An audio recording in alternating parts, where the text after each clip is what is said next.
সম্মানিত হাজিরিন, সম্মানিত উপস্থিতি, আমরা সালফে সালেহিনের মানহাজের 20তম যে মূলনীতি রয়েছে সেটা আলোচনা করছিলাম গত পর্বে। আমি শুধুমাত্র আলোচনার 140 নম্বর সূরা আল ইমরানের যেই আয়াতটি রয়েছে, এই আয়াতের যেই অর্থ রয়েছে এবং এই আয়াতের দাবি রয়েছে, সেই কথাগুলো কিছু কথা আপনাদের সামনে পেশ করেছি। এই মূলনীতির মোদ্দা কথা যেটা, সেটা হচ্ছে এই যে পৃথিবী, এই বিশাল পৃথিবীতে আল্লাহ সুবহানাহু ওয়া তাআলা মানুষের অবস্থাকে একই ধারায়, একই অবস্থায় প্রবাহিত করেন না। শুধু সুখ আর সুখ, শুধু আনন্দ আর আনন্দ, আবার শুধু কষ্ট আর কষ্ট, এইভাবে আল্লাহ রাব্বুল আলামিন কখনো আল্লাহ সুবহানাহু ওয়া তাআলা কি করেন না, এইভাবে পরিবর্তন বা এভাবে প্রবাহিত করেন না, পরিচালনা করেন না। এখানে উত্থান পতন আছে, ঘাত প্রতিঘাত আছে, এখানে দুঃখ কষ্ট, সুখ আনন্দ রয়েছে, এখানে অভাব অনটন, আবার সচ্ছলতা এবং আর্থিক আড়ম্বর রয়েছে, প্রাচুর্য রয়েছে। অর্থাৎ এর মধ্যে আল্লাহ রাব্বুল আলামিন পরিবর্তন ঘটান। অবস্থা সব সময় এক থাকবে না, পরিবর্তন করবেন। আর এই পরিবর্তন করাটা, এটা আল্লাহ রাব্বুল আলামিনের অন্যতম গুরুত্বপূর্ণ সুন্নাহ। এটা আল্লাহ তাআলার সুন্নাহ কাউনিয়া আল কাদারিয়া। এটা আল্লাহ রাব্বুল আলামিনের ওই সমস্ত সুন্নাহ রীতি, এটা সৃষ্টিগত এবং আল্লাহ রাব্বুল আলামিনের বিধানগত স্বতঃসিদ্ধ বিষয়। এটাতে আল্লাহ রাব্বুল আলামিন কখনো পরিবর্তন আনেন না। আল্লাহ তাআলার কাছে যে জিনিসগুলোর মধ্যে পরিবর্তন নেই, তার মধ্যে এটা একটি। তাই আল্লাহ রাব্বুল আলামিন, সালফে সালেহিনগণ এটা বিশ্বাস করতেন যে আল্লাহ তাআলা ইসলামের জয়ও দিতে পারেন, আবার ইসলামের কি দিতে পারেন, পরাজয় দিতে পারেন। মুসলিমদের জন্য আনন্দ সুখ, এটাও আল্লাহর পক্ষ থেকে আসতে পারে, আবার মুসলিমদের জন্য দুঃখ কষ্ট কি ভয়ঙ্কর ভাবে নেমে আসতে পারে।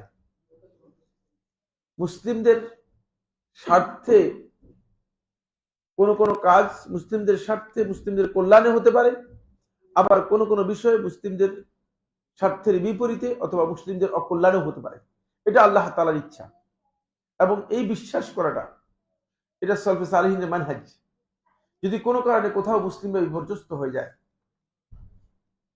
কোনো কারণে মুসলমানদের উপর কোনো সমস্যা নেমে আসে, সংকট নেমে আসে, অথবা দুর্যোগ নেমে আসে, তখন মুসলিমদের এই কথা চিন্তা করার সুযোগ নেই যে আমরা মুসলিম হওয়ার কারণে আল্লাহ তাআলা আমাদের উপর একটু সহনশীল হলেন না, এটা কি আল্লাহ তাআলা ঠিক করলেন, এ কথা বলার কি নেই, কোনো অবকাশ নেই, কোনো সুযোগ নেই।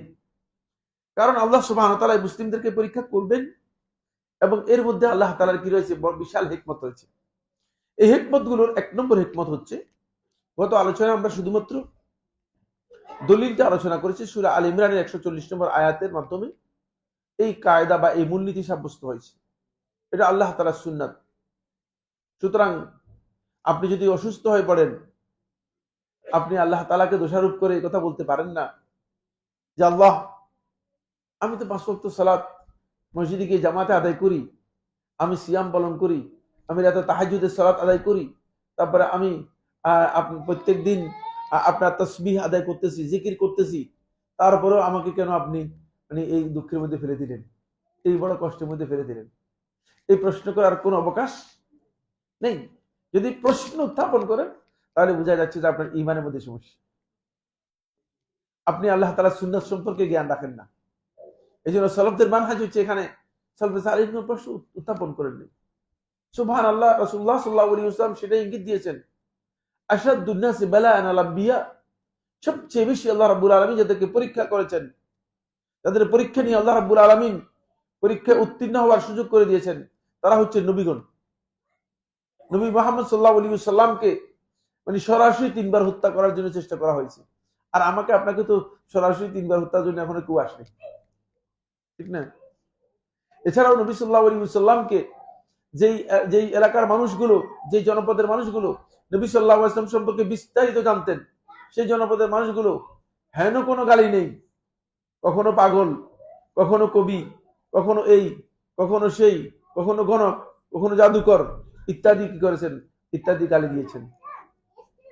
শুধু এখানে শেষ করেছেন না, বরং আমরা যে বিষয়টি বলতেছিলাম সেটা হচ্ছে এই, নবী সাল্লাল্লাহু আলাইহি ওয়াসাল্লামকে দৈহিকভাবে পর্যন্ত কষ্ট দিয়েছেন, কিন্তু সেখানে নবী সাল্লাল্লাহু আলাইহি ওয়াসাল্লাম সেটাকে আল্লাহ তাআলা সুন্নাত হিসেবে গ্রহণ করেছেন। নবী সাল্লাল্লাহু আলাইহি ওয়াসাল্লাম আল্লাহর ফয়সালার উপর কোনো বক্তব্যই নবী সাল্লাল্লাহু আলাইহি ওয়াসাল্লাম দেন নেই, কোনো কথাই নবী সাল্লাল্লাহু আলাইহি ওয়াসাল্লাম আল্লাহর ফয়সালার উপর বক্তব্য দেন নেই। এর প্রথম হিকমত হচ্ছে, সালফে সালিহিনগণ এই বিষয়ে যে হিকমত উল্লেখ করেছেন সেটা হচ্ছে, এক নম্বর হচ্ছে যাতে করে আল্লাহ রাব্বুল আলামিন আল্লাহ তাআলার ইবাদত গোলামদেরকে, কারা একমাত্র আল্লাহর জন্য নিজেকে অবনত করতে পারে, আল্লাহর কাছে কারা নিজেদেরকে পেশ করতে পারে, আল্লাহর কাছে কারা ধর্ণা দিতে পারে, তাদেরকে আল্লাহ রাব্বুল আলামিন আলাদা করে নিতে পারেন। মানে বালা মুসিবতে, বিপদ আপদে, সংকট সমস্যায়, এটা হচ্ছে আল্লাহ রাব্বুল আলামিনের হিকমত। কারণ যদি সব সময় আল্লাহ সুবহানাহু ওয়া তাআলা কাউকে বিজয় দিতেন, সব সময় যদি আল্লাহ রাব্বুল আলামিন কাউকে ক্ষমতা দিতেন, শক্তি দিতেন, তাহলে মানুষ অন্যের উপর অত্যাচারী হয়ে যেত, অহংকারী হয়ে যেত, মানুষ অন্যকে মানুষ হিসেবে বিবেচনা করতো না। আপনি দেখেন, ফিরআউন যখন কিছু ক্ষমতা পেয়েছে, নমরুদ যখন কিছু ক্ষমতা পেয়েছে, কারুন যখন কিছু ক্ষমতা পেয়েছে, আবু জাহাল সহ অন্যান্যরা কিছু ক্ষমতা পেয়েছে, তখন মানুষদেরকে আর মানুষ মনে করে। অথচ মানে সকল দিক থেকেই মানুষের বাইরে তারা কিছুই ছিল না, সকল দিক থেকে মানুষের বাইরে কিছুই ছিল না। সুতরাং এটা স্পষ্ট করতে হবে, এটা আল্লাহ তাআলার মানহাজ, যাতে করে আল্লাহ তাআলা, কারা আল্লাহ তাআলার উবুদিয়তের দিক থেকে সর্বোচ্চ মানে উত্তীর্ণ হবে, তাদেরকে আল্লাহ রাব্বুল আলামিন বের করে নিয়ে আসতে পারেন, তাদেরকে আল্লাহ তাআলা বের করে নিয়ে আসতে পারেন। অপরদিকে যদি সবসময় আল্লাহ রাব্বুল আলামিন তাদেরকে নিপীড়িত, নির্যাতিত, বঞ্চিত এবং তাদেরকে পরাজিত করেন, তাহলে অবস্থা এই হবে যে তারা আল্লাহর দ্বীনের উপর তাদের যে আস্থা আছে সেটা হারিয়ে যাবে। মানে যদি সংকট একেবারেই মানে এমন হয় যে অমনিশার অন্ধকারের মতো আর কি হবে না, দূর হবে না, তাহলে এই লোকগুলো মনে করবে যে না, আমরা তো কি করব না, আমরা মনে হয় আমরা আর বাঁচবো না, আমরা আর টিকবো না। ফলে আল্লাহ রাব্বুল আলামিন মানে অবস্থার মধ্যে পরিবর্তন করেছেন। যখন হালাকু খান তাতারিরা যারা আক্রমণ করলো বাগদাদে, তখন মুসলমানদের অবস্থা কি ছিল? বর্তমানে মুসলমানদের যে অবস্থা আছে পৃথিবীতে, এর চেয়ে অন্ততপক্ষে, আপনার ইতিহাস যদি পড়ে থাকেন, এর চেয়ে অন্ততপক্ষে 100 গুণ খারাপ ছিল।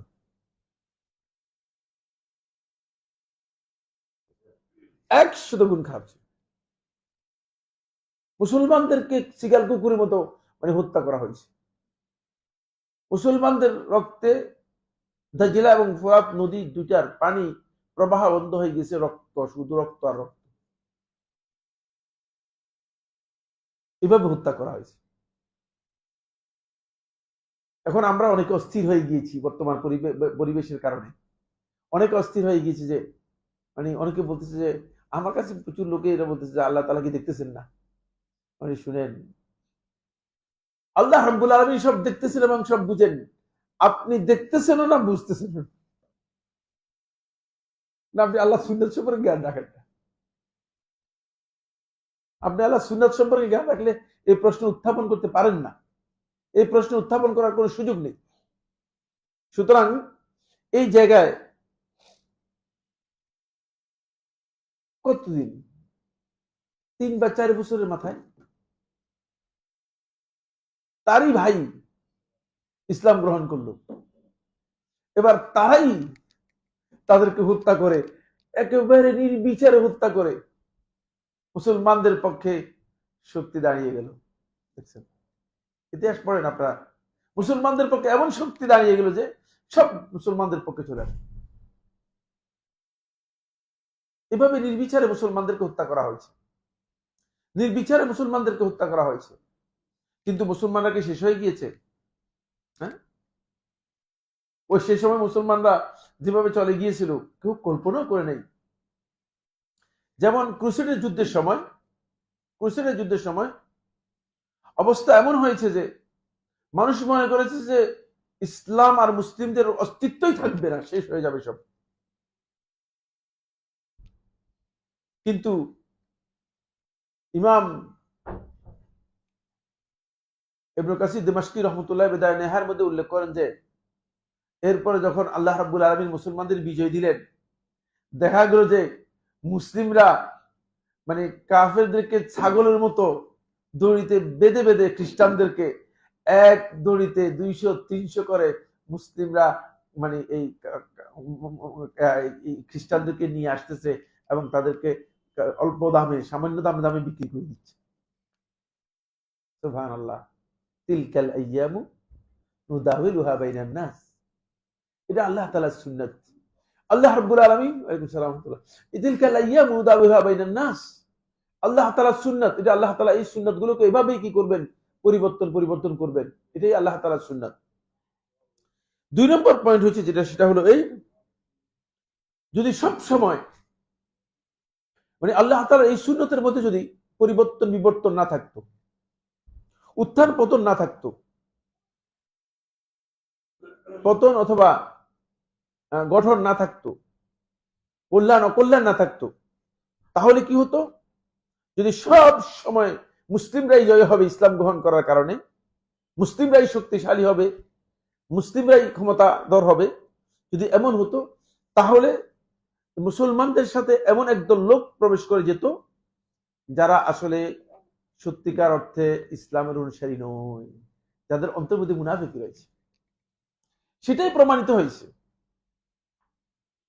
নবী সাল্লাল্লাহু আলাইহি ওয়াসাল্লাম মক্কায় দীর্ঘ সময় দাওয়াতি কাজ করেছেন, এটা আপনারা জানেন।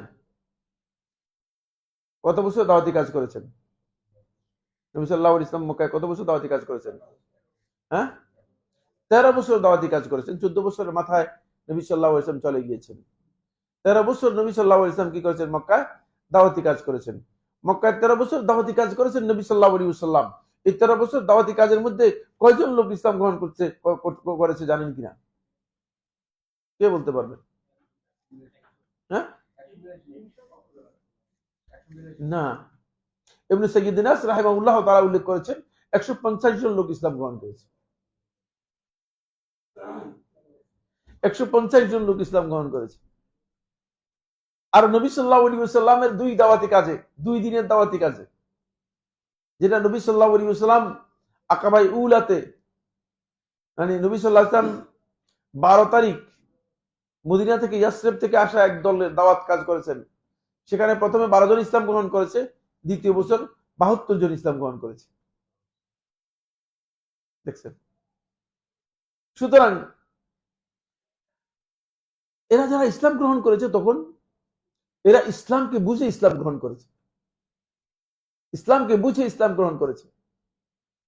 এরপরে যখন মক্কা বিজয় হয়ে গেল, এই জন্য আল্লাহ তাআলা মক্কা বিজয়ের পরে যারা ইসলাম গ্রহণ করেছে তাদের, আর মক্কা বিজয়ের আগে যারা ইসলাম গ্রহণ করেছে, মক্কা বিজয়ের আগে যারা আল্লাহর রাস্তায় দান করেছে তাদের, আর মক্কা বিজয়ের পরে যারা আল্লাহর রাস্তায় দান করেছে তাদের মধ্যে আল্লাহ তাআলা কোরআনে কারীমের মধ্যে পার্থক্য করেছে। কারণ মক্কা বিজয়ের পরে যখন বিজয় হয়ে গিয়েছে, তখন যারা ইসলাম গ্রহণ করেছে তখন সবাই একসাথে ইসলাম গ্রহণ করে ফেলেছে। বলছে ইসলাম গ্রহণ করেছে আর উপায় নেই। তখন কেউ ইচ্ছে ইসলাম গ্রহণ করেছে, আবার কেউ কেউ বুঝলেন না, এমনিতেই ইসলাম গ্রহণ করে গেছে। কারণ তারা যখন দেখেছে ইসলাম বিজয় শক্তি, মুসলিমরাই বিজয়ী, এখন মুসলিমরাই এখন ক্ষমতায়, সুতরাং এখন ইসলাম গ্রহণ করা ছাড়া এদিকে চেয়ার দাও। এখন ইসলাম গ্রহণ করা ছাড়া আর মুসলমানদের কি নেই? কোনো বিকল্প নেই। ফলে এই জায়গায় একদল লোক এমন আছে যারা যখন দেখবে যে মুসলিমরা সব সময় বিজয়ী, তারা ইসলামের মধ্যে কি করবে? প্রবেশ করে যাবে দ্রুত। তাদের অন্তর পরিচ্ছন্ন হবে না, অন্তরের মধ্যে মুনাফিকি থেকে যাবে, অন্তরের মধ্যে ইসলামের প্রতি যে আন্তরিকতা এবং ভালোবাসা থাকার দরকার, আল্লাহ এবং দ্বীনের প্রতি যে ইখলাস থাকা দরকার, সেটা থাকবে না। এই জন্য ইসলাম কখনো শক্তি ক্ষমতার মাধ্যমে ইসলাম কখনো প্রতিষ্ঠা হলেও সেখানে পরিপূর্ণরূপে মুখলেস একেবারে খালেস লোকগুলো সেখানে আসতে পারে না। কারণ তখন ইসলাম বিজয়ী হওয়ার কারণে বিজয় শক্তি যারা আছে তারাই এর মধ্যে ঢুকে যায়, মনে করে যে আমরাই বিজয়ী, এর মধ্যে ঢুকে যায়।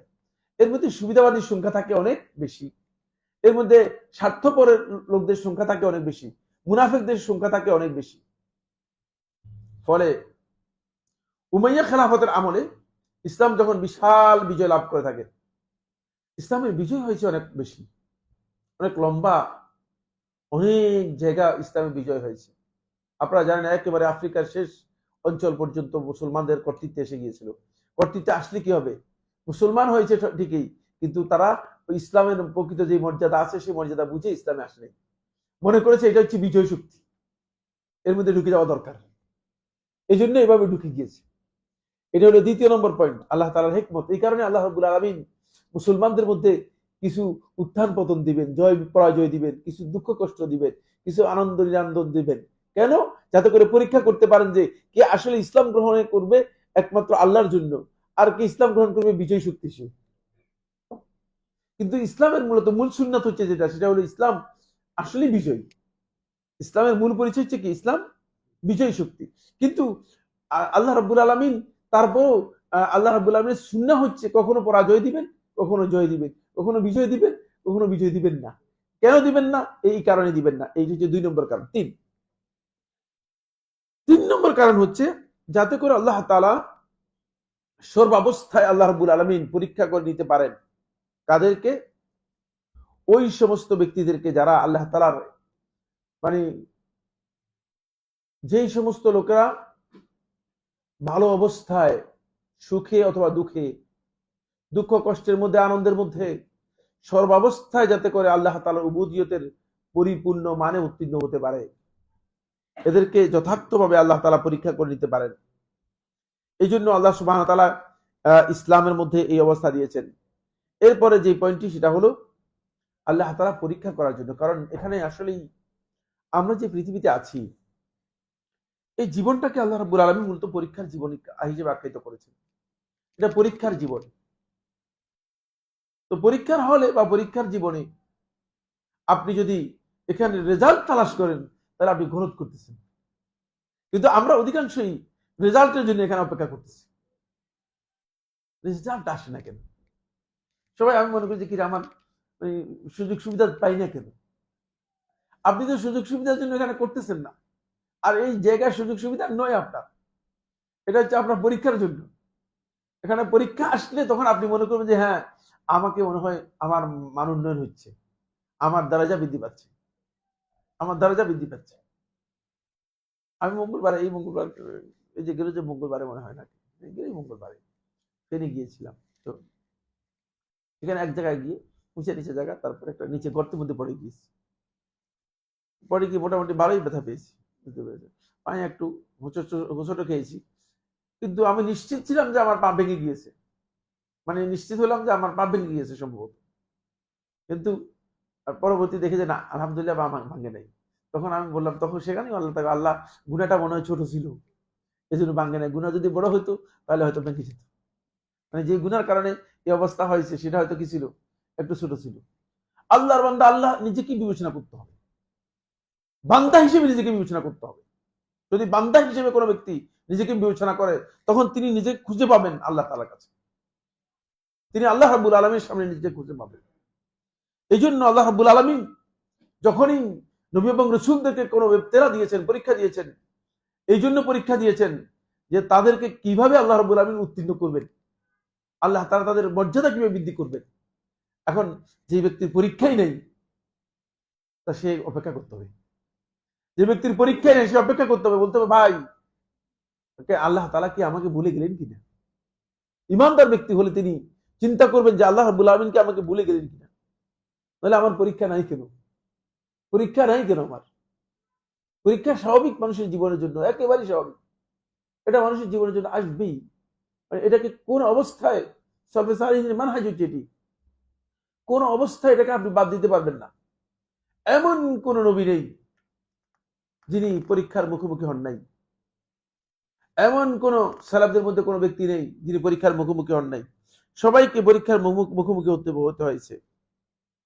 এবং আল্লাহ রাব্বুল আলামিন সরাসরি কোরআনে কারীমে সূরা আলী ইমরানের 140 এবং 141 এবং 142 নম্বর আয়াতের মধ্যে আল্লাহ তাআলা এই বিষয়টি ক্লিয়ার করে দিয়েছেন। 142 নম্বর আয়াতের মধ্যে আল্লাহ তাআলা স্পষ্ট করে বলছেন, আম হাসিবতুম, তোমরা কি এই ধারণা করেছো, আন তাদখুলুল জান্নাহ, এমনিতেই জান্নাতে প্রবেশ করে যাবে। কারণ আমাদের বেশিরভাগ লোকের ধারণা হচ্ছে এই যে আমি ঈমান আনছি তো আল্লাহ তাআলার উপর অনেক বড় অনুগ্রহ করলাম। আসলে কিচ্ছু না, আসলে কিছুই না। কারণ বান্দাই আপনি ঈমান আনার কথা, আপনি এর বাইরে যাওয়ার কোনো সুযোগই নেই। এই বিশাল অসংখ্য নিয়ামতের মধ্যে আপনি কি আনছেন? ঈমান আনছেন শুধু, আর কি? আপনি প্রত্যেকটা নিয়ামত নিজের মধ্যে তাকদীর করেন, প্রত্যেকটা নিয়ামতের মূল্যায়ন করেন, নিজের মধ্যে আপনি প্রত্যেকটা নিয়ামতের মূল্যায়ন করেন। কিভাবে প্রত্যেকটা নিয়ামতকে আল্লাহ সুবহানাহু ওয়া তাআলা আপনার জন্য সহজ থেকে সহজতর করে দেওয়া হয়েছে। প্রত্যেকটা জিনিসকে, যেটা যত বেশি দরকার একজন মানুষের জন্য, সেটাকে তত বেশি ইজি করে দেওয়া হয়েছে। মানুষের জন্য সবচেয়ে বেশি দরকার হচ্ছে অক্সিজেন। ফলে আল্লাহ রাব্বুল আলামিন অক্সিজেনকে গোটা পৃথিবীর সর্বত্র একসাথ করে দিয়েছেন, ফ্রি করে দিয়েছেন। আপনি যে কোথাও থেকে অক্সিজেন নিতে পারবেন, এভাবে আল্লাহ তাআলা ফ্রি করে দিয়েছেন। দেখছেন, এখন যদি আমাদের প্রত্যেকের উপর আল্লাহ রাব্বুল আলামিন সিস্টেম করে দিতেন যে প্রত্যেকে 2 বোতল করে অক্সিজেন গানের মধ্যে নিয়ে আসবে, তাহলে কি মানে আমরা টিকতাম? মোটেও টিকতাম। এরপরে অক্সিজেন যখন শেষ হয়ে যেত, কি করতেন? কিছু করতে পারতেন। কিন্তু দেখেন, যেই জিনিস আল্লাহর বান্দার জন্য যত বেশি প্রয়োজন, সেই জিনিসকে আল্লাহ সুবহানাহু ওয়া তাআলা আল্লাহর বান্দার জন্য তত বেশি সহজ করে দিয়েছেন, তত বেশি সহজ করে দিয়েছেন, তত বেশি হাতের নাগালের কাছে করে দিয়েছেন। অক্সিজেনের পরে মানুষের জন্য সবচেয়ে বেশি গুরুত্বপূর্ণ প্রয়োজন হচ্ছে পানি। দেখেন, এত ইজি করে দিয়েছেন যে মানে গোটা পৃথিবীর যে কোথাও আপনি পানি পাবেন, ব্যবস্থা করে দেওয়া হয়েছে। আর সেটাকে এমন ভাবে করে দেওয়া হয়েছে যে এটা পানি পান করার জন্য আপনার মানে পদ্ধতিতে এত ইজি করে দেওয়া হয়েছে যাতে করে আপনার কোনো কষ্ট না হয়, আপনি সহজে পান করতে পারেন। কেন, খেতে হলে তো আপনাকে চাবাইতে হবে, তাহলে আপনার সময় লেগে যাবে, আপনাকে খাওয়ার পর্যন্ত মানে প্রয়োজন হয় নাই। মানে এইভাবে দিয়েছেন, ব্যবস্থা করে দিয়েছেন। প্রত্যেকটা জিনিস আল্লাহ তাআলার হিকমতের মধ্যে রয়েছে। এটা আল্লাহ তাআলার মহা হিকমতের মধ্যে অন্তর্ভুক্ত। আল্লাহ রাব্বুল আলামিনের হিকমতগুলোর মধ্যে আরেকটি হিকমত হচ্ছে এই যে আল্লাহ তাআলা বান্দাদেরকে এই যে বিপদ আপদ, বালা মুসিবত এবং এই যে সংকট এগুলো দিয়ে থাকেন, এর মাধ্যমে আল্লাহ রাব্বুল আলামিন বান্দাদের মধ্য থেকে মুনাফিক কারা আর প্রকৃত ঈমানদার কারা, এদেরকে একটু বাছাই করে নেন, বাছাই করে নেন। আল্লাহ রাব্বুল আলামিন এমনি জানেন, আল্লাহর ইলমের মধ্যে আছে, কিন্তু তারপরে আল্লাহ রাব্বুল আলামিন দেখতে চান যাদের মধ্যে অন্তর মধ্যে নিফাক রয়ে গিয়েছে, মুনাফিক রয়ে গিয়েছে। মুনাফিকরা মানে ঈমানদারদের কাছে এসে যাতে করে একটু বাহাদুরি করতে না পারে, একটু করে আল্লাহ তাআলা কি করেন, মুনাফিকদেরকে আল্লাহ রাব্বুল আলামিন আলাদা করে নেন, যাতে মুনাফিকরা মানে বুঝতে পারেন যে মুনাফিক যারা আছে এর মধ্যে মুনাফিকদেরকে আলাদা করে নেন।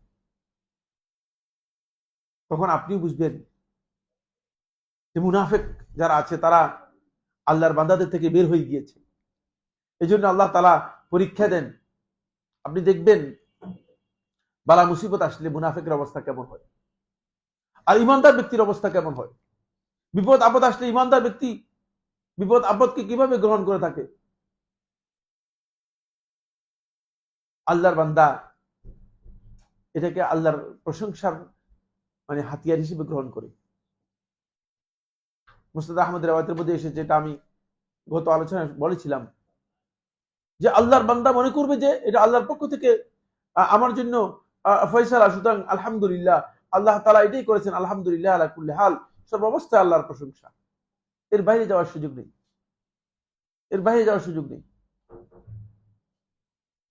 কিন্তু যদি আপনি আল্লাহ তাআলা প্রশংসা করতে না পারেন, আপনার অন্তরের মধ্যে যদি আল্লাহ সম্পর্কে কোনো বিরূপ ধারণা তৈরি হয়, আপনার অন্তরের মধ্যে যদি এমন অবস্থা তৈরি হয় যে মনে হচ্ছে যেন আপনি অন্তরে অন্তরে আল্লাহ তাআলার ফয়সালার ব্যাপারে আপনি অসন্তুষ্ট, তাহলে আপনি আল্লাহ তাআলার প্রতি ঈমান হারিয়ে ফেলেছেন। ওই আপনার অন্তর মধ্যে মুনাফিকি কি করেছে, কাজ করেছে। এরপরে 8 নম্বরে যে পয়েন্টটি হিকমত, এর মধ্যে অন্যতম হিকমত হচ্ছে এই যে আল্লাহ সুবহানাহু ওয়া তাআলা ঈমানদার এবং পাপাচারী, পাপিষ্ঠ, অপরাধী কাফেরদের মধ্যে সমান করবেন না। তো সমান করবেন না, সমান না করার জন্য একটা পদ্ধতি থাকতে হবে তো, ঠিক না? সমান করবেন না, সমান না করার জন্য পদ্ধতি থাকতে হবে তো। পরীক্ষার হলে সমস্ত ছাত্রই সমান। এখন আমি বললাম যে না, সব ছাত্রকে আমরা সমান পুরস্কার দিব না, সবাইকে সমান করব না। তাহলে সমান করব না কিভাবে করব না? একটা পদ্ধতি তো লাগবে। সেই পদ্ধতিটা হচ্ছে এটাই, যে পদ্ধতি তিনি ওই যাদেরকে সমান করবেন না, যাদেরকে একটু গ্রেড দিবেন, তাদেরকে কি করবেন, আলাদা করে দিচ্ছেন, যেহেতু সমান করতে চান না। তিনি নবী এবং রাসূলদের মধ্যে পর্যন্ত মর্যাদার ক্ষেত্রে সমান করেননি। সুতরাং মানুষদের মধ্যে মর্যাদার ক্ষেত্রে তিনি সমান করবেন, এটা তার সুন্নতের পরিপন্থী করবেন না। কাউকে জান্নাতুল ফিরদাউস দিবেন, কাউকে জান্নাতুল ফিরদাউস দিবেন না। কেউ জান্নাত পাবে, মানে সর্বনিম্ন জান্নাত, আবার কেউ অনেক বিশাল জান্নাত পাবে। কেউ জান্নাতের একেবারে ঠিক মাঝখানে প্রাসাদ পাবে, কেউ জান্নাতের ওই একেবারে কোনায় প্রাঙ্গণে গিয়ে কিভাবে প্রাসাদ পাবে। সুতরাং মানে কিছু পার্থক্য হবে। এই পার্থক্যটুকু হবে মূলত এর মাধ্যমে, এই পরীক্ষার মাধ্যমে, এই পরীক্ষাগুলোর মাধ্যমে এই পার্থক্যটুকু হবে। এই জন্য আল্লাহ সুবহানাহু ওয়া তাআলা এই পার্থক্যগুলো আল্লাহর বান্দাদের মাধ্যমে এই পার্থক্যগুলো করবেন। আসুন, এখানে ইমানদারের স্ট্যান্ডটা কি হবে, খুবই গুরুত্বপূর্ণ পয়েন্ট। ইমানদার ব্যক্তি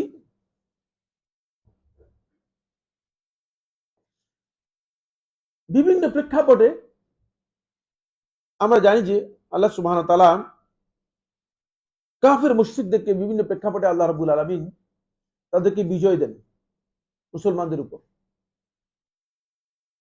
এটা ঘটেছে, যেহেতু নবী সাল্লাল্লাহু আলাইহি ওয়াসাল্লামের সময় পর্যন্ত ঘটেছে, আরো অন্য সময় ঘটতে পারে, পরেও ঘটতে পারে, আগেও ঘটতে পারে। অমুসলিমদেরকে ইসলামের উপর, মুসলমানদের উপর বিজয় দিতে পারে।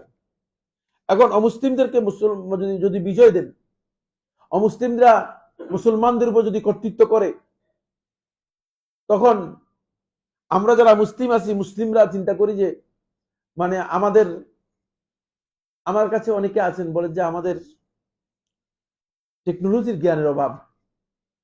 তো আমি তার দিকে তাকাই, ওই যে টেকনোলজি কি জিনিস বুঝেন কিনা আপনি? টেকনোলজি দিয়ে তো এই পৃথিবী পরিচালিত হচ্ছে না। আসলে এই পৃথিবী পরিচালনা করেন যিনি, তিনি টেকনোলজি দিয়ে পরিচালনা করেন না। আপনি বুঝে নিন, আসলে তিনি হুকুম দিয়ে পরিচালনা করেন। এই জন্য ইমানদার ব্যক্তি বুঝতে হবে আসল জিনিসগুলো। আল্লাহর বিধানের সাথে যুক্ত না হওয়ার কারণে, আল্লাহ তাআলার সাথে যুক্ত না হওয়ার কারণে, ইমানের দিক থেকে দুর্বল হওয়ার কারণে আমরা দৌড় দিয়ে গিয়ে কাফেরদের কাছে বলে যে তোমরা আমাদেরকে সহযোগিতা করো। আরে বেঈমান সহযোগিতা করবে দিন ইসলামের জন্য? এ কোনোদিন হতে পারে কিনা? আপনি এই বিশ্বাস করা একটু কুফরি হবে। সুতরাং এই জায়গায় যাওয়ার কোনো সুযোগই নেই। প্রেক্ষাপট এমন হবেই, বিভিন্ন সময় হবে। হয়তো মুসলিমদের পরাজয় নিশ্চিত হয়ে যাবে। একাধিকবার মুসলিমদের পরাজয় পৃথিবীর ইতিহাসে নিশ্চিত হয়েছে, কিন্তু মুসলিমদেরকে আল্লাহ রাব্বুল আলামিন নিশ্চিন্ন করে দেননি। মুসলিমের দাওয়াতকে নিশ্চিন্ন করে দেন নাই। এদেশে ৭১ যে অবস্থা হয়েছিল, আপনারা যারা ৭১ ছিলেন, আমরা ছিলাম না, কিন্তু আমি শুনেছি আমার আব্বা রহমতুল্লাহ আলাই, তিনিও মানে পরিচিত ব্যক্তি ছিলেন, খুবই প্রসিদ্ধ ব্যক্তি ছিলেন। তাকে জেলখানায় নিয়ে গিয়েছে, আলেমদেরকে ধরে ধরে জেলখানায় নিয়ে গিয়েছে। আপনারা যারা ছিলেন তারা বলতে পারবেন। মানুষ মনে করেছিল যে মানে আর এ দেশে ইসলামের কথা বলাই যাবে না। মানুষের ধারণা এমন হয়ে গিয়েছে যে ইসলাম এই শব্দ উচ্চারণ করলে মনে হয় যেন তার জিহ্বা কেটে ফেলবে। কিন্তু সেই অবস্থা কি মানে কন্টিনিউ করতে পারছে? খুব অল্প সময়ের মধ্যে আল্লাহ রাব্বুল আলামিন ফয়সালা করে দিয়েছেন। টেকনোলজির অভাব নাই, অভাব যেটা সেটা বুঝে নাই। এরপরে অল্প কিছুদিন আগে মানুষ ধারণা করেছিল যে ইসলামের নামে, দাওয়াতি কাজের নামে সুবহানাল্লাহ আপনি তো জানেন যে মানে দাওয়াতি সেন্টারের জন্য মানে আমাদের এক ভাই পুরান ঢাকা তার বাড়ি সবাই তাকে চিনে, কিন্তু সে পুরান ঢাকা একটা দাওয়াতি সেন্টার করবে, প্রত্যেক বাড়িতে বাড়িতে গিয়েছে একটা রুম অথবা দুইটা রুম ভাড়া নেওয়ার জন্য, কেউ বাড়িতে রাজি হয়নি। আর আমাদের এই দাওয়াতি সেন্টার কেউ বলতেন না, 5 বাড়ি মানে জায়গা থেকে আমাদেরকে মানে বের করে দেওয়া হয়েছে, আমাদের জিনিসপত্র নষ্ট হয়েছে। বলে ভাই আপনারা এই 2 দিনের মধ্যে বের হয়ে যান, অবস্থা খারাপ, আমাদের অসুবিধা আছে। চিন্তা করেন, মানুষ চিন্তা করেছে যে আর মনে হয় আল্লাহ এবং তার রাসূলের কথা, দ্বীনের কথা বলা যাবে না, কিন্তু না, আল্লাহ তাআলার ফয়সালা ক্লিয়ার হয়ে গিয়েছে। সূর্য নতুন করে উদিত হলে যেমন আলোকিত হয়ে যায়, এভাবে আলোকিত হয়ে গিয়েছে। ফলে এই মুশরিকদের যে সাময়িক যে বিজয়, এই বিজয়ের প্রেক্ষাপটে যদি আল্লাহ তাআলা বিজয় দিয়ে থাকেন, দিন শেষে ইমানদার ব্যক্তিদের স্ট্যান্ড হচ্ছে এগুলো এখন আলোচনা করবো। যেটা এক নম্বর হচ্ছে, দিন শেষে ইমানদার ব্যক্তি তিনি জানবেন একমাত্র উত্তম পরিণতি, উত্তম মানে শেষ হবে ইমানদারের উন্নতি, বেঈমান কাফেরদের হবে না। এটা আল্লাহ রাব্বুল আলামিন কোরআনের মধ্যে বলেছেন, সূরা তাহা 132 নম্বর আয়াত। সূরা তাহা 132 নম্বর আয়াত, আল্লাহ তাআলা বলেন, ওয়াল আকিবাতু লিত্তাকওয়া। যাই দেখো না কেন, যতই অস্থির হয়ে যাও না কেন, অন্ধকার যতই গভীর হোক না কেন, ওয়াল আকিবাতু লিত্তাকওয়া, একমাত্র তাকওয়ার জন্যই আমি উত্তম পরিণতি লিখে রেখেছি, অন্যদের জন্য না। সুতরাং তাকওয়ার মান যেখানে আসবে, সেখানে আপনি দেখবেন যে মানে উত্তম পরিণতি পেয়ে যাচ্ছেন, আপনার অবস্থান পরিবর্তন হয়ে যাচ্ছে, আল্লাহ তাআলা পরিবর্তন করে দিচ্ছেন। কিন্তু আমাদের জায়গার অভাব। তাকওয়ার এই মাসালায় আপনি লোকদেরকে দেখবেন না, লোকদেরকে দেখবেন মানে জোর বক্তব্য দিচ্ছে আর উস্কানিমূলক বক্তব্য দিচ্ছে। আরে উস্কানিমূলক বক্তব্য বাদ দিয়ে আপনি তাকওয়ার মাসালা আসেন। আল্লাহ তাআলা উস্কানিমূলক বক্তব্যের কথা বলেন নাই, কার বক্তব্য কত বেশি উস্কানিমূলক হয়েছে বুঝলেন না, বক্তব্যের মধ্যে স্লোগান কত বেশি এসেছে, এগুলো কিচ্ছু না, আসলে এগুলোর কোনো দাম নেই। এটা আল্লাহ তাআলা বলছে, এটা সাইফুল্লাহ আমার কথা নয়, কোরআন কারীমের সূরা তাহার 132 নম্বর আয়াত দেখে নেন বা লিখে নেন, পরবর্তী দেখে নেবেন। সূরা হুদের 49 নম্বর আয়াতের মধ্যে আল্লাহ তাআলা বলেছেন, সূরা হুদ 49 নম্বর আয়াতের মধ্যে আল্লাহ তাআলা বলেছেন, ফাসবির ইন্নাল আকিবাতা লিল মুত্তাকিন। ফাসবির, এই পরিস্থিতির মধ্যে, এই বাস্তবতার মধ্যে ইমানদার ব্যক্তিদের কাছে আল্লাহ তাআলার ইনস্ট্রাকশন হচ্ছে ধৈর্য ধারণ করতে হবে। ফাসবির, আপনি ধৈর্য ধারণ করুন। তারপরে ইন্নাল আকিবাতা লিল মুত্তাকিন, চূড়ান্ত পরিণতি এবং সুফল হবে একমাত্র ইমানদার ব্যক্তিদের জন্য, উত্তম পরিণাম হবে মুত্তাকিদের জন্য, যাদেরকে আল্লাহ রাব্বুল আলামিন পছন্দ করেছেন তাদের জন্য।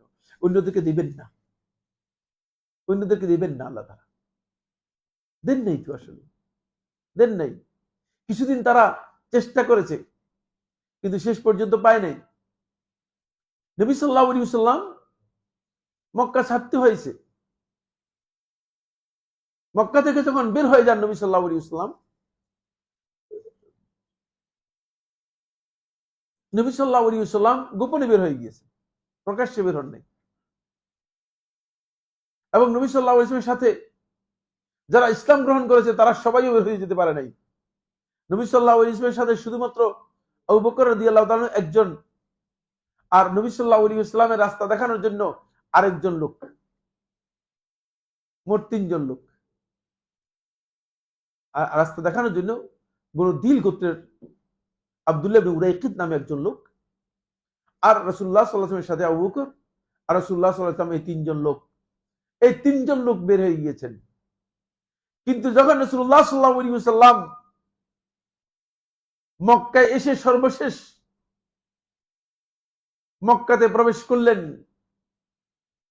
রাসূলুল্লাহ সাল্লাল্লাহু আলাইহি ওয়াসাল্লাম মক্কা বিজয়ের জন্য মক্কাতে এসে যখন সর্বশেষ প্রবেশ করলেন, তখন নবী সাল্লাল্লাহু আলাইহি ওয়াসাল্লামের সাথে ইবনে সাইয়্যিদুন নাস রাহিমাহুল্লাহ তাআলা উয়ুনুল আসরের মধ্যে উল্লেখ করেন যে নবী সাল্লাল্লাহু আলাইহি ওয়াসাল্লামের সাথে 15,000 সাহাবী উপস্থিত ছিলেন।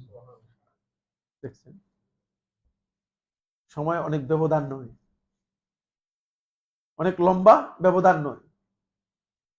মানে এই সামান্য ব্যবধানের মধ্যে রাসূলুল্লাহ সাল্লাল্লাহু আলাইহি ওয়াসাল্লামের সাথে বিশাল মানে একটা গ্রুপ কি করেছে রাসূলুল্লাহ সাল্লাল্লাহু আলাইহি ওয়াসাল্লামের সাথে এসে যুক্ত হয়েছে। দেখছেন,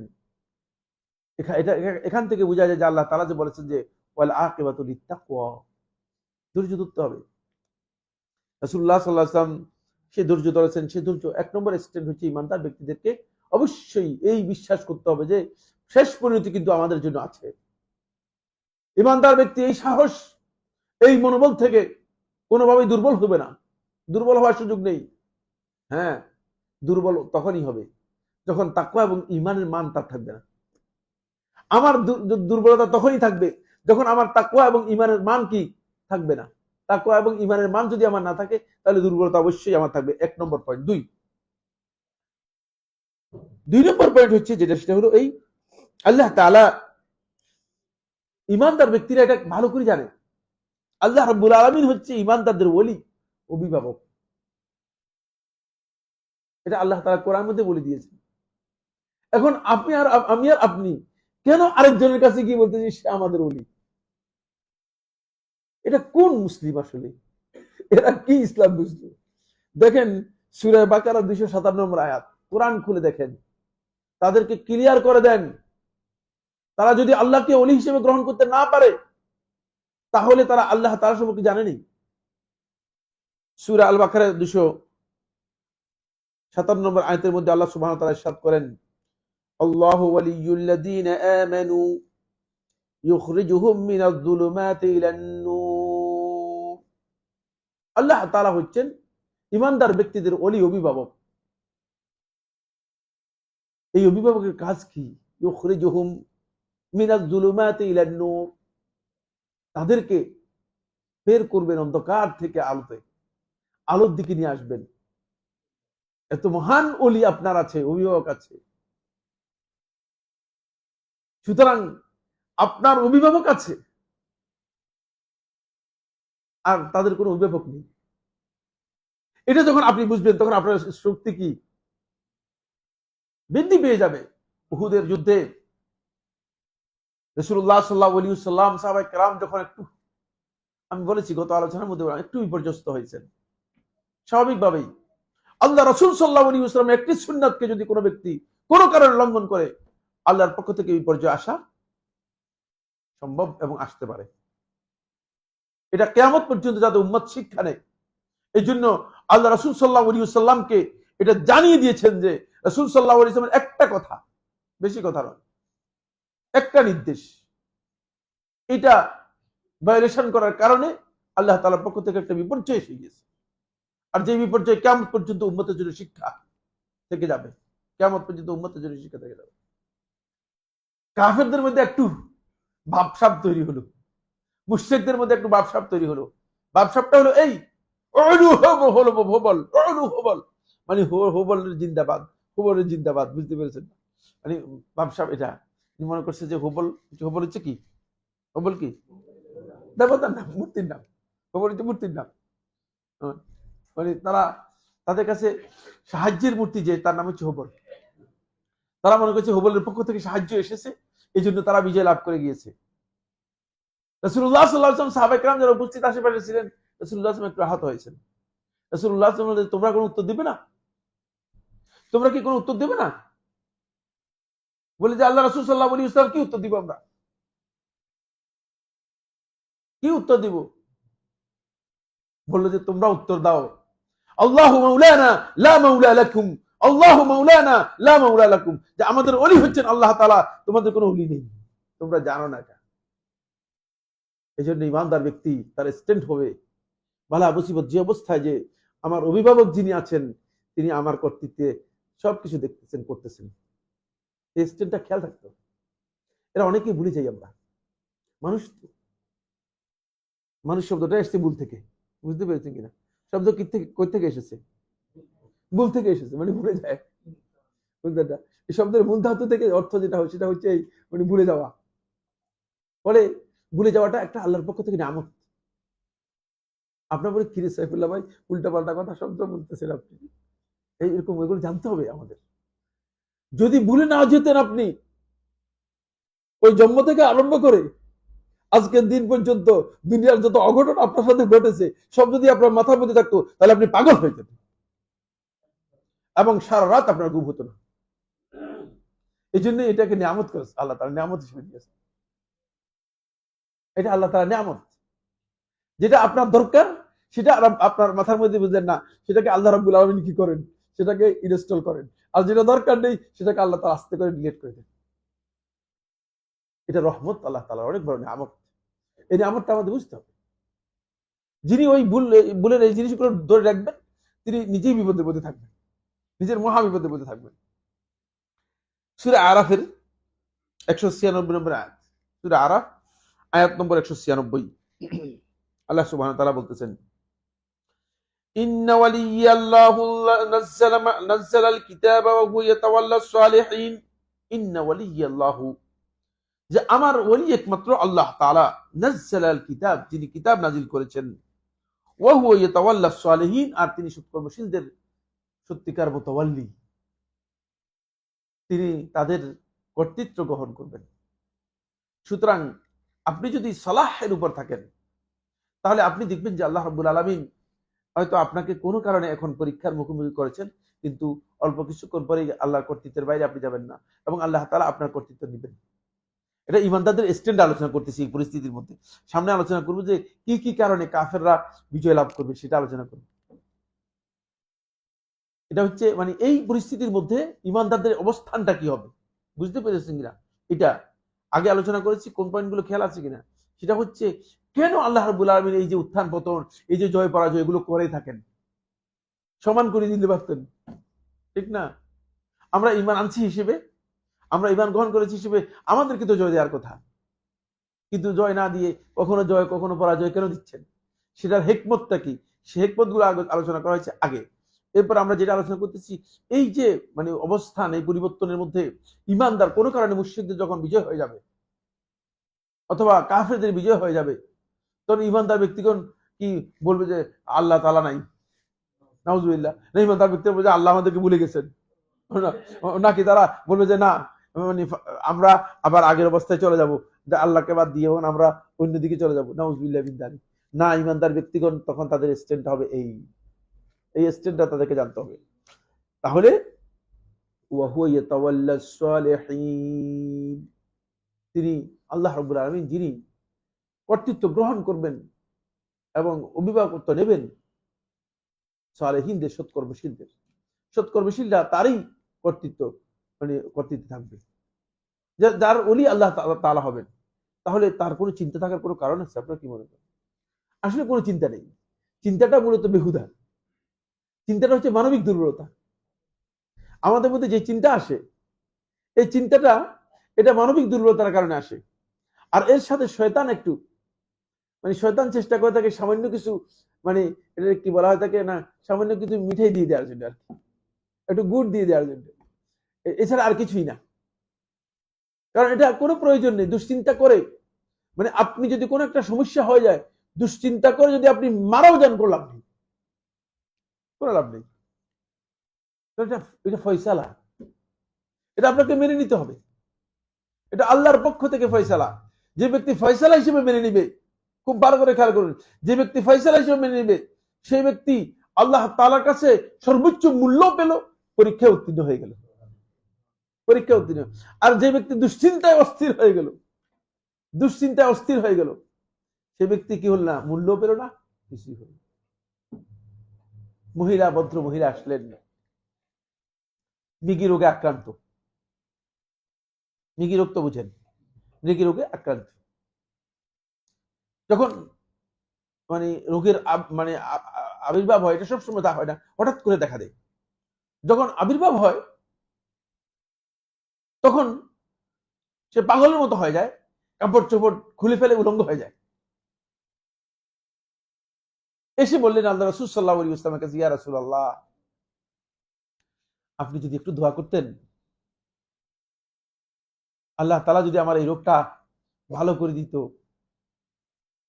তাহলে আমি একটু মানে কম কষ্ট পেতাম, আমার একটু কষ্ট হয়। এতটুকু চাওয়াটা কিন্তু মানে ইমানদার ব্যক্তির জন্য খুব বেশি কি নয়? আপনারা মনে করেন কঠিন কিনা? এতটুকু চাওয়াটা ইমানদার ব্যক্তির জন্য জটিল নয়, মানে চাইতে পারে, ইমানদার ব্যক্তি চাইতে পারে, আল্লাহ রাসূলের কাছে চাইছে আর দোয়া করার জন্য। কিন্তু রাসূলুল্লাহ বললেন যে যদি এই দোয়াটা আমি না করে তুমি যদি ধৈর্য ধারণ করো, তুমি যদি ধৈর্য ধারণ করতে পারো, আর তোমার এই ধৈর্যের বিনিময়ে যদি আল্লাহ রাব্বুল আলামিন আখিরাতে তোমাকে জান্নাত দিবে, এই কথা বলে দেই, কোনটা তুমি গ্রহণ করবে? জিনিসটা কেমন হলো?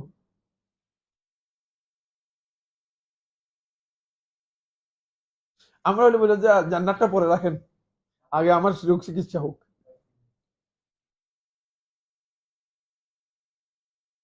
মহিলা মানুষ একেবারেই সাথে সাথে রাসূলুল্লাহ বলে যে আল্লাহ রাসূল সাল্লাল্লাহু আলাইহি ওয়াসাল্লাম, আপনি আমার দোয়া করার দরকার নেই, আমার জান্নাতের ফয়সালা হয়ে যাক, কিন্তু একটা আবদার কি আমি করতে পারি কিনা, সেটা হলো আমার যখন এই রোগটা আসে তখন আমি উলঙ্গ হয়ে যাই, এটা আমার নিজের খুবই অসুবিধা হয়, আমার ইজ্জত নষ্ট হয়। আপনি যদি মানে আমার এতটুকু মানে উপকার করেন, তখন রাসূলুল্লাহ সাল্লাল্লাহু আলাইহি ওয়াসাল্লাম বলে যে তুমি আর উলঙ্গ হবে না। চিন্তা করেন, তারপরেও জান্নাতের ব্যাপারে কি করেন নাই? কম্প্রোমাইজ করেন নাই। জান্নাতের ব্যাপারে কম্প্রোমাইজ করেন নাই। আল্লাহর বিধানের সাথে, এটা হচ্ছে যারা ঈমানদার ব্যক্তি রয়েছে তারা আল্লাহ রাব্বুল আলামিনের অভিভাবকত্বকে গ্রহণ করবে। আমাদের সমাজের মধ্যে আমরা দেখি দুর্ভাগ্যের বিষয়, আল্লাহর অভিভাবকত্ব বাদ দিয়ে এখন মানুষদেরকে আউলিয়া হিসেবে গ্রহণ করতেছে। আন-নাস আউলিয়া মিন দুনিল্লাহ, আল্লাহকে বাদ দিয়ে তাদেরকে ওলি হিসেবে গ্রহণ করতেছে। এরা কারা আবার ওলি? এরা কিসের ওলি?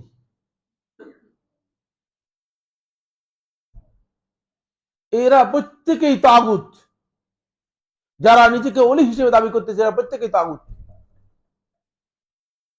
এদের আজকের দিনের মধ্যেই তওবা করা উচিত, আর যদি এই অবস্থায় মৃত্যুবরণ করে তাহলে জাহান্নামী হয়ে যাবে, কারণ এর বৈধতা নেই। আর কাকে আল্লাহ রাব্বুল আলামিন বন্ধু হিসেবে গ্রহণ করেছেন, কাকে বন্ধু হিসেবে গ্রহণ করেন নাই, এটা কি কেউ দুনিয়ার কেউ বলতে পারবে? দুনিয়ার কারো বলা জায়েজ আছে? আমি আপনাদের কাছে এসে ঘোষণা করে দিলাম মাইকে, আমার লাল গোত্রার কারণে, আমি সাইফুল্লাহ লাল গোত্রা, আমি আল্লাহর সবচেয়ে বড় ওলি, নাউজুবিল্লাহ। এই সমস্ত কোনো অর্থ আছে? এগুলো শয়তানের প্রলোভন। এইসব শয়তানের প্রলোভন থেকে বাঁচতে হবে। কে তাকে সার্টিফিকেট দিয়েছে? কার কাছ থেকে সার্টিফিকেট নিয়ে এসেছে? আল্লাহ রাসূল সাল্লাল্লাহু আলাইহি ওয়াসাল্লাম সাহাবায়ে কেরামদের মধ্যে একজন সাহাবীকেও আল্লাহর ওলি হিসেবে আখ্যায়িত করেননি। যাদেরকে জান্নাতের সুসংবাদ দিয়েছেন, আল্লাহর পক্ষ থেকে জান্নাতের সুসংবাদ দিয়েছেন, যাদেরকে লকব দিয়েছেন তাদেরকে মানে ইসলামের ব্যাপারে তাদের দায়িত্বের উপর লকব দিয়েছেন, কিন্তু এই কথা কাউকে বলেন নাই তোমরা আল্লাহর ওলি। কারণ আল্লাহ তাআলা একমাত্র ঈমানদারদের ওলি। সুতরাং এর বিপরীতে যদি পৃথিবীর কোন ব্যক্তি কোন অভিভাবকত্ব গ্রহণ করে থাকে তাহলে সে শয়তানের পক্ষ থেকে গ্রহণ করেছে। ওয়াল্লাযীনা কাফারু আউলিয়াহুমুত তাগুত, আল্লাহ তাআলা কোরআনে কারীমের ওই আয়াতের মধ্যে বলে দিয়েছেন, সূরা বাকারার 218 নম্বর আয়াতের মধ্যে বলেছেন, আর কাফের বেঈমান যারা রয়েছে তাদের ওলি হচ্ছে তাগুত, শয়তান। খবরদার, এগুলো থেকে আমাদেরকে সতর্কতা অবলম্বন করতে হবে। 3 নম্বর স্ট্যান্ড, 3 নম্বর অবস্থান ঈমানদার ব্যক্তিদের, আল্লাহ সুবহানাহু ওয়া তাআলা ঈমানদার ব্যক্তিদের পক্ষ থেকে প্রতিহত করবেন, ঈমানদার ব্যক্তিদের পক্ষ থেকে আল্লাহ রাব্বুল আলামিন প্রতিকার করবেন। ঈমানদারদের এটা বুঝতে হবে। আপনি মনে করতেছেন যে কখন করবেন, আপনার এই অস্থিরতার কোনো কারণ নেই। আল্লাহ রাব্বুল আলামিন করবেন ঈমানদার ব্যক্তিদের পক্ষ থেকে, প্রতিহত করবেন। কাকে দিয়ে কাকে ঠেকাবেন, এটা আল্লাহ রাব্বুল আলামিনের হিকমতের মধ্যে এবং ইলমের মধ্যে আছে। আমি সাইফুল্লাহ জানা নেই, আমাদের জানা নেই, এটাই স্বাভাবিক। অবশ্যই করবেন, আল্লাহ তাআলা প্রতিহত করবেন। সত্যিকার ঈমানের মানে যদি আমরা উত্তীর্ণ হই, ঈমানের জায়গায় যদি আমরা পৌঁছি, তাহলে আল্লাহ রাব্বুল আলামিন অবশ্যই প্রতিহত করবেন। এটা আল্লাহ সুবহানাহু ওয়া তাআলা কোরআনে কারীমের সূরা হজ্জের 38 নম্বর আয়াতের মধ্যে বলেছেন। সূরা হজ্জ আয়াত নম্বর 38, আল্লাহ তাআলা বলেন, ইন্নাল্লাহা ইউদাফিউ আনিল্লাযীনা আমানু ইন্নাল্লাহা লা ইউহিব্বু কুল্লা খাওয়ানিন কাফুর। আল্লাহ তাআলা বলেন, নিশ্চয়ই আল্লাহ তাআলা ইন্নাল্লাহা ইউদাফিউ, আল্লাহ রাব্বুল আলামিন প্রতিহত করবেন, আনিল লাযিনা আমানু, যারা ঈমান এনেছে তাদের পক্ষ থেকে। সুতরাং ঈমানদার ব্যক্তিরা হয়তো তারা এখন দুর্বল, সমস্যাগ্রস্ত, তাদের একটা বিপর্যয় নেমে আসছে, অস্থির হওয়ার কোনো কারণ নেই, কারণ তাদের ব্যাপারে আশা দেয়া আছে, আল্লাহর পক্ষ থেকে তাদের ব্যাপারে কি দেয়া আছে, আশা দেয়া আছে যে হ্যাঁ, প্রতিহত আমি করব, প্রতিহত করব তোমাদের শত্রুকে, তোমাদের দুশমনকে প্রতিহত করার, এর প্রতিকার, এর প্রতিব্যবস্থা নেওয়ার এর দায়িত্ব আমি নিচ্ছি, আল্লাহ তাআলা নিচ্ছেন। এটা কোরআনে বক্তব্য, এটা কিন্তু কোনো ব্যক্তির তৈরি অথবা হাদিসও নয়। আপনারা হয়তো কেউ বলতে পারে যে হাদিস হলে মানে কিছুটা কনফিউশন আছে, হাদিস সহি না দঈফ, এটা হাদিসও নয়, এটা সরাসরি কোরআনের বক্তব্য। ইউদাফিউ আনিল্লাযিনা আমানু, ঈমানদারদের পক্ষ থেকে তিনি দিফা করবেন, প্রতিহত করবেন। ঈমানদার ব্যক্তিদেরকে আগে ওই জায়গায় যেতে হবে। এরপর আল্লাহ তাআলা বলেছে ইন্নাল্লাহা লা ইউহিব্বু কুল্লা খাওয়ানিন কাফুর। এই জায়গায় কথাটা রেখে দিয়েছেন, এটা গোপন কথা রেখে দিয়েছেন, এটা ভয়ঙ্কর একটা গোপন কথা। সেটা হচ্ছে এই, ইন্নাল্লাহা লা ইউহিব, আল্লাহ তাআলা পছন্দ করেন না কুল্লা খাওয়ান, প্রত্যেকই খেয়ানতকারী, যে উপর দিয়ে ইমানতের কথা বলে, যে ইমানের কথা বলে, ইসলামের কথা বলে, তাকওয়ার কথা বলে, আল্লাহ তাআলার উবুদিয়তের কথা বলে, ভিতরে ভিতরে খেয়ানত করে। খাওয়ান, কাফুর, এবং আল্লাহ তাআলা অকৃতজ্ঞ। সব পাইছে, সব ঠিকই আছে, তারপর বলতেছে আল্লাহ তাআলা তো আমাদেরকে ক্ষমতা দিল না। সে কাফুর, অকৃতজ্ঞ। যতটুকু দিয়েছে এটার উপর আল্লাহ তাআলার শুকরিয়া আদায় করতে হবে। এই দুটি অবস্থানে যদি থাকে ঈমানদার ব্যক্তি, তাহলে তাদের পক্ষ থেকে আল্লাহ তাআলা প্রতিহত করবেন না, এটা আল্লাহ তাআলা পছন্দই করেন না। এই কারণে আজকে ঈমানদার ব্যক্তিদের মধ্যে খিয়ানত প্রবল এবং অকৃতজ্ঞতা, কুফরানুন নিআম, আল্লাহ তাআলার নিয়ামতের অকৃতজ্ঞতা প্রচুর। আপনি দেখেন পরিসংখ্যানে প্রমাণিত হয়েছে যে পৃথিবীর প্রায় 60% সম্পদ মুসলিমদের হাতে, 60% সম্পদ মুসলিমদের হাতে। কিন্তু তাহলে মুসলিমরা কি খেয়ানত করেনি? মুসলিমরা কি আল্লাহ তাআলা অকৃতজ্ঞ হয়নি? তো আল্লাহ তাআলা যে তাদের পক্ষ থেকে প্রতিহত করেন নাই, এটা তো মানে কারণ একেবারে নিশ্চিত বুঝে যাচ্ছে। যদি সরল অঙ্ক দিয়ে বুঝেন, অঙ্কের মাধ্যমে দেখা যাচ্ছে যে এটাই হচ্ছে কারণ, আর কোনো কারণ দেখি না। একেবারে অঙ্ক সরল সরল বুঝে যাচ্ছে জিনিসটা।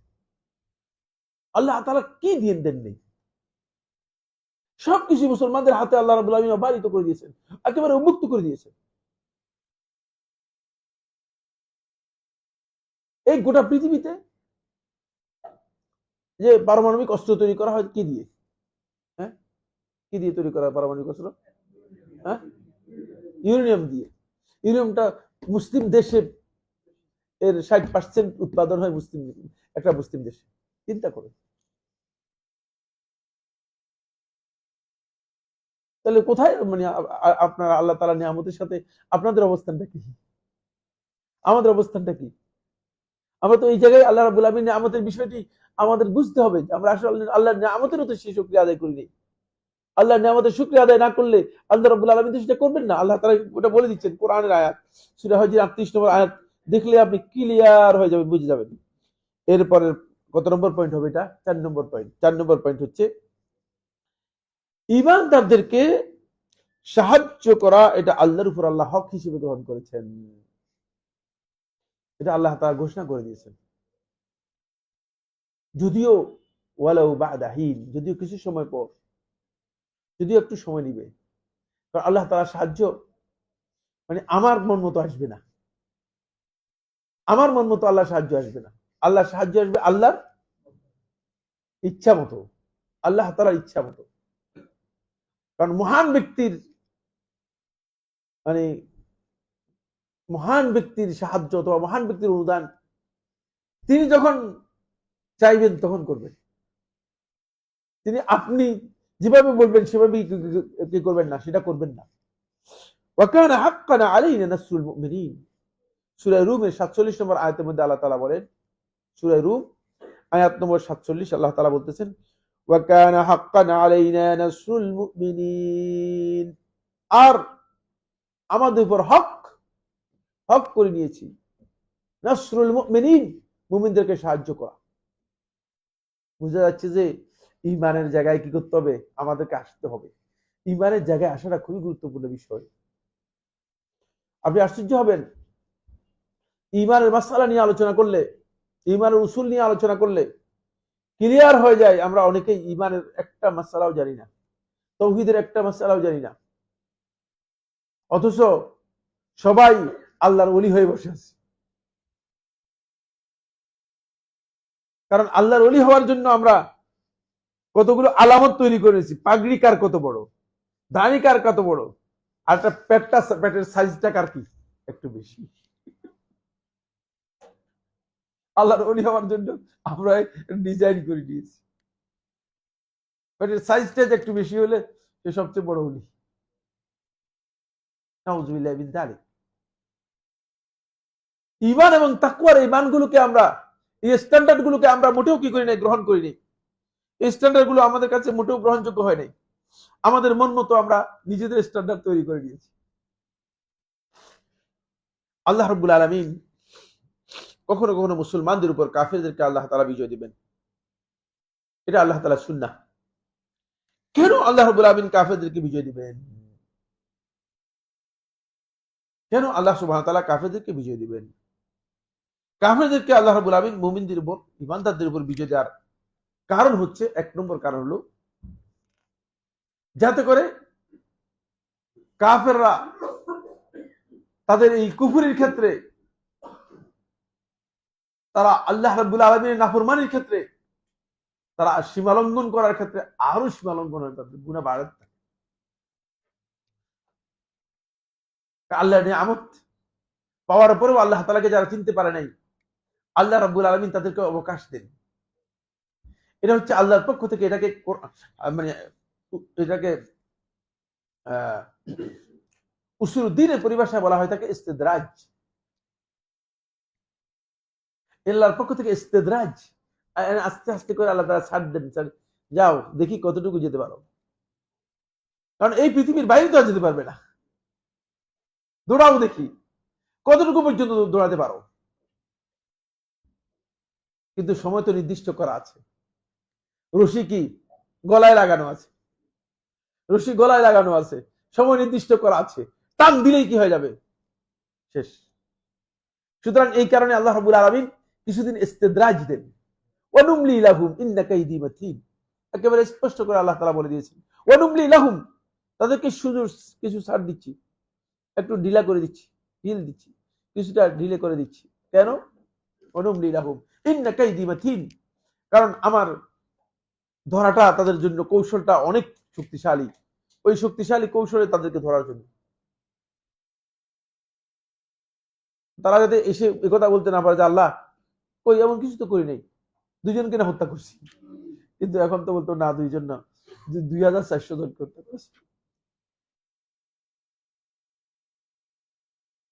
এই জন্য কি করেছেন? এই জন্য আল্লাহ রাব্বুল আলামিন ছেড়ে দিয়েছেন। দেখছেন, এটা হলো প্রথম কারণ, এক নম্বর কারণ। দুই নম্বর কারণ হচ্ছে যাতে করে মুসলমানরা, ইমানদার ব্যক্তিরা যাতে করে সতর্ক হতে পারে এবং প্রস্তুতি নিতে পারে। কারণ ইমানদার ব্যক্তি যদি সবসময় জয় হয়ে যেত, তাহলে আল্লাহ তাআলার কথা ভুলে গিয়ে তারা প্রস্তুতি নিত না। আপনি দেখেন, কখন ইসলামের নামে সর্বশেষ জিহাদ হয়েছে কে বলতে পারবে? সেই জিহাদের কি নাম ছিল? এটা আজকের পরীক্ষা। একজন না বলতে পারলে তাহলে আমি দুঃখিত, লজ্জিত, এ কথা বলতে হবে।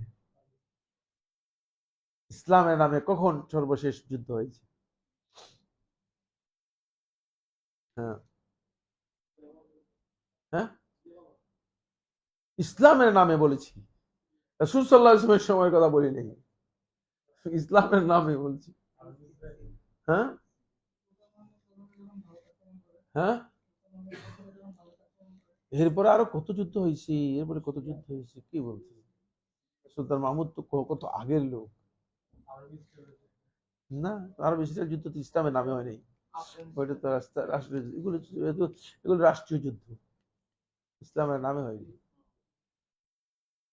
ইসলামের নামে হয়নি। হ্যাঁ, না, ইরাক সিরিয়ার কিসের যুদ্ধ হয়েছে? এটা কাদের সাথে হয়েছে? এটা রাষ্ট্রীয় কোন্দল, রাষ্ট্রীয় যুদ্ধ হয়েছে, বুঝলেন? আমি বলছি ইসলামের নামে, আর আপনারা যে রাষ্ট্রীয় কোন্দল। বাংলাদেশের, এটা তো আমিও জানি, বাংলাদেশের পাকিস্তানের যুদ্ধ হয়েছে, ভারত যুদ্ধ করেছে, এটা তো আমিও জানি 71 সালে। এটা আপনারা মনে জানেন না? এটা বলেন না কেন? ইসলামের নামে বলতেছি, তো ভারত যে যুদ্ধ করেছে 71 সালে, এটা এটা বলবেন না? আর আপনার হচ্ছে মুক্তিযোদ্ধা, যুদ্ধ করেছে ভারত, ভারতের ডকুমেন্টারির মধ্যে সবই প্রমাণিত হয়েছে, এটা ভারতের দ্বিতীয় পাকিস্তান যুদ্ধ, ভারতের ডকুমেন্টারির মধ্যে। এগুলো আপনার পড়তে হবে, আপনাদের জানতে হবে, তো সবই পড়তে হবে, পড়ালেখা ছাড়া কোনো ভয় নেই, বুঝলেন না? সর্বশেষ ইসলামের নামে যে যুদ্ধ হয়েছিল সেটা হচ্ছে স্পেন বিজয়ের যুদ্ধ, বুঝতে পেরেছেন? এত অল্প সংখ্যক লোক নিয়ে স্পেনে প্রবেশ করেছে, 1300 লোক ছিল, 1300 লোক নিয়ে স্পেন বিজয় করেছে। আর যেদিন শুধুমাত্র মানে কর্ডোবা থেকে মুসলিমরা পরাজিত হয়ে, লাঞ্ছিত হয়ে বের হচ্ছিল, সেদিন কর্ডোবাতে মুসলিমদের সংখ্যা ছিল অন্তপক্ষে 5 লক্ষ।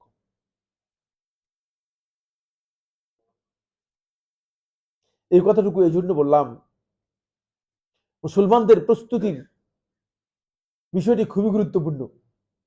যখন আপনি সংখ্যাধিক্যের দিকে চলে যাবেন, তখন আপনি মনে করবেন যে না, আমরা তো এমনি বিজয়ী।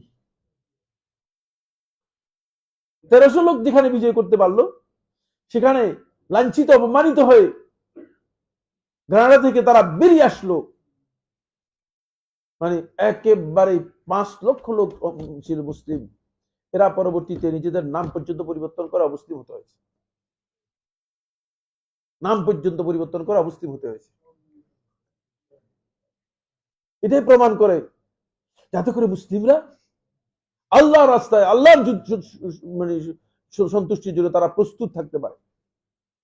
এরপরে পয়েন্টটি যেটা খুবই গুরুত্বপূর্ণ, সেটা হচ্ছে এই জিহাদকে আল্লাহ তাআলা করে জিহাদ তাকবীর। সুতরাং মুসলিম উম্মার আলেম, উমারা, শাসক, প্রজা, নাগরিক, সদস্য সবাই মনে করতে হবে যে আমি একজন আল্লাহর রাস্তায় মুজাহিদ। বয়স কত আপনার? এখানে মনে করেন সবচেয়ে বড় বয়স আমাদের মনে জিন্না ভাই, না জিন্না ভাইয়ের চেয়ে বেশি আছে কেউ? জিন্না ভাই বয়স, বয়স কার বেশি আছে?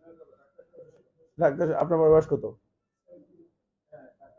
78 হলে বেশি, 78 হলে বেশি, ঠিকই বলেছেন, 78 হলে বেশি। কনস্টান্টিনিয়ার যুদ্ধে, যেটা সর্বপ্রথম এমন সামুদ্রিক যুদ্ধ হিসেবে, কনস্টান্টিনোপল যেটাকে বলা হয় থাকে, এটা ইস্তাম্বুলে হয়েছিল। এই যুদ্ধে আবু আইয়ুব আনসারী রাদিয়াল্লাহু তাআলা অংশগ্রহণ করেছেন, বয়স ছিল 92 বছর। আবু আইয়ুব আনসারী রাদিয়াল্লাহু তাআলা মানে ঘর থেকে বের হওয়ার মতো শক্তি ছিল না, কিন্তু তারপরেও তিনি বলেছেন যে আল্লাহ রাসূল সাল্লাল্লাহু আলাইহি ওয়াসাল্লাম এই যুদ্ধে যারা অংশগ্রহণ করবে তাদের ব্যাপারে খুব সুসংবাদ দিয়েছে, তোমরা মেহেরবানি করে আমাকে ঘোড়ায় উঠিয়ে দাও, আমি চেষ্টা করব যাওয়ার জন্য। কিন্তু শেষ জায়গা পর্যন্ত পৌঁছতে পারে নাই, কাছাকাছি গিয়ে, সমুদ্রের কাছাকাছি গিয়ে আবু আইয়ুব আনসারী রাদিয়াল্লাহু তাআলা মৃত্যুবরণ করেছেন। দেখেন, মুসলমানদের অন্তরের মধ্যে এই তামান্না আছে, এই তামান্নাটা যেন মুসলমানদের মধ্যে থাকে। এই জন্য আল্লাহ রাব্বুল আলামিন বেঈমান কাফেরদেরকে আল্লাহ তাআলা বিজয় দিবে মাঝে। আজান শেষ হচ্ছে।